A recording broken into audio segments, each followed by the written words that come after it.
गोवा ते दोडा मार्ग तिलारी घाटातून कोल्हापूर बेळगाव असा जवळचा मार्ग असलेल्या तिलारी घाटातून गेले 9 महिने बंद असलेली एसटी बस सेवा पुन्हा सुरू झाली आहे।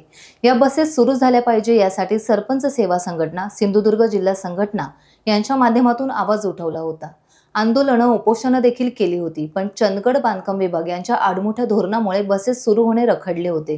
पहिली बस कोल्हापूर पणजी सोडण्यात आली। या बसचे कोदाळी माऊली मंदिर या ठिकाणी दोडामार्ग चंदगड तालुक्यातील सामाजिक कार्यकर्ते तसेच ग्रामस्थांच्या वतीने जंगी स्वागत करण्यात आले।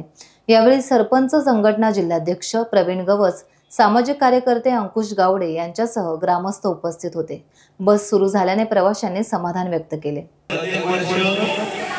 कोल्हापूर, चंदगड, बेळगाव तसेच आसपासची सगळी गावं आहेत। ही गावं सिंधुदुर्ग जिल्हा आणि मुख्यत्वे गोवा राज्याला जोडणारा महत्त्वाचा मार्ग म्हणून हा मार्ग ओळखला जातो। मात्र गेली 8 ते 9 महिने ही वाहतूक बंद असल्यामुळे लोकांची गैरसोय या ठिकाणी निश्चितपणे होत होती।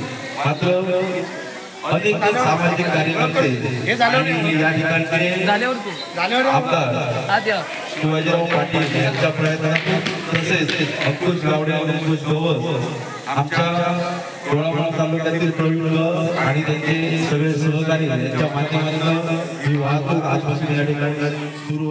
टाइम्स डिजिटलला लाईक करा, सबस्क्राइब करा, शेअर करा आणि बेल आयकॉन दाबायला विसरू नका। पाहत रहा टाइम्स डिजिटल।